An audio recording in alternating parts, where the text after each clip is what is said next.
ନମସ୍କାର ସାଙ୍ଗମାନେ, ମୁଁ ଆରାଧ୍ୟ ପଣ୍ଡା। ଆଜି ଆପଣଙ୍କ ପାଇଁ ମୁଁ ପଞ୍ଚମ ଅଧ୍ୟାୟ ନେଇ ଆସିଛି, ମାନେ ମାଟି।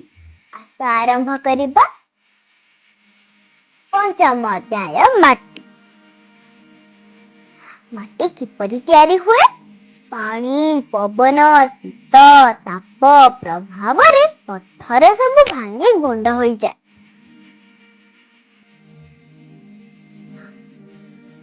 ଜୀବମାନଙ୍କ ମଲା ଦେହ ବା ଜୈବ ପଦାର୍ଥ ଏହି କାଦୁଅ ସହିତ ମିଶି ମାଟି ତିଆରି। ମାଟି ଆମ ପାଇଁ କେତେ ଦରକାରୀ ତାହା ଆମେ ଜାଣିଛୁ। ମାଟି ଉପରେ ଆମେ ଗଛ ଲଗାଇ ବା ମଞ୍ଜି ବୁଣି ଫସଲ ଅମଳ କରୁ। ସବୁ ସ୍ଥାନରେ ମାଟିରେ କଣ ସବୁ ପ୍ରକାର ଫସଲ ହୁଏ? ମାଟିର ପ୍ରକାର। ମୋଟାଳ ମାଟି। ଏହି ମାଟି ପାଉଁଶିଆ ଦିଶେ। ପାଣି ପଡ଼ିଲେ କଳା ଦେଖାଯାଏ। ମୋଟାଳ ମାଟିରେ କାଦୁଅ ଅଂଶ ବେଶୀ ଥାଏ। ଏହି ମାଟିରେ ଉଦ୍ଭିଦ ଏତେ ଭଲ ବଢି ପାରେ ନାହିଁ। ଦୋରସା ମାଟି। ମୋଟାଳ ମାଟି ସହିତ ବାଲି ମିଶି ଏହି ମାଟି ତିଆରି ହୋଇଥାଏ। ଦୋରସା ମାଟିରେ ଜୈବ ଅଂଶ ବେଶୀ ଥାଏ। ଏହି ମାଟିରେ ଉଦ୍ଭିଦ ଭଲ ବଢେ। ବାଲିଆ ମାଟି। ଏହି ମାଟି ହାତକୁ ରୁଆ ରୁଆ ଲାଗେ। ବାଲିଆ ମାଟିରେ କାଦୁଅ କିମ୍ବା ଜୈବ ଅଂଶ ବେଶୀ ନଥାଏ। ଏହି ମାଟିରେ ଉଦ୍ଭିଦ ଭଲ ବଢିପାରେ ନାହିଁ। ଆମ ପାଇଁ କାମ। ବିଭିନ୍ନ ସ୍ଥାନରୁ 3 ପ୍ରକାର ମାଟି ସଂଗ୍ରହ କରି ଅଲଗା ଅଲଗା ଶୁଖାଇ ଗୁଣ୍ଡ କରିବା। ଗୁଣ୍ଡ ମାଟିକୁ ଅଲଗା ଅଲଗା କରି 3ଟି ମୁଣି ବା ଅନ୍ୟ ପାତ୍ରରେ ରଖି ପାଣି ଦେଇ ଓଦା କରିବା।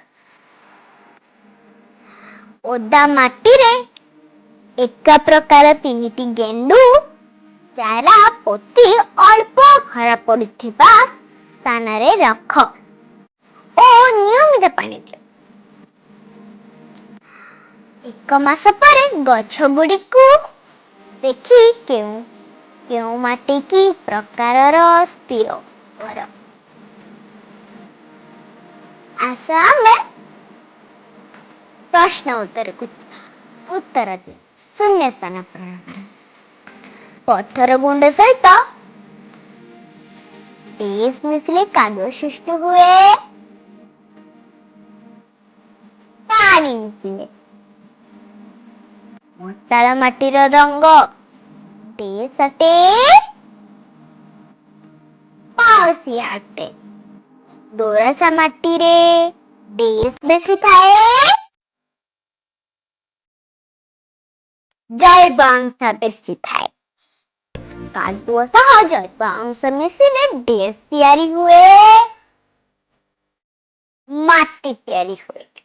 ବାଲିଆ ମାଟି ହାତକୁ ଲାଗେ। ରୁଆ ରୁଆ ଲାଗେ। ଏବେ ଆସ ଆମେ 2 ନମ୍ବର ପ୍ରଶ୍ନ କରିବୁ। ମାଟି କିପରି ତିଆରି ହୁଏ?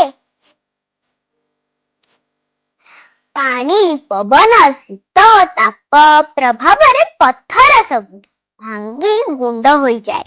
ଜୀବମାନଙ୍କ ମଲା ଦେହ ବା ଜୈବ ପଦାର୍ଥ ଏହି କାଦୁଅ ସହିତ ମିଶି ମାଟି ତିଆରି ହୁଏ।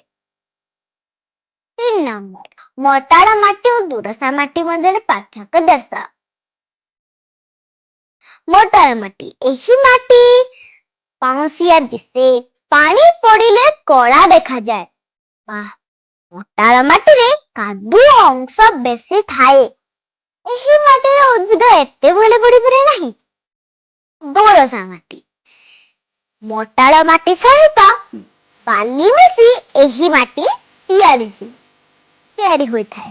ଦୋରସା ମାଟିରେ ଜୈବ ଅଂଶ ବେଶୀ ଥାଏ। ଏହି ମାଟିରେ ଉଦ୍ଭିଦ ଭଲ ବଢେ।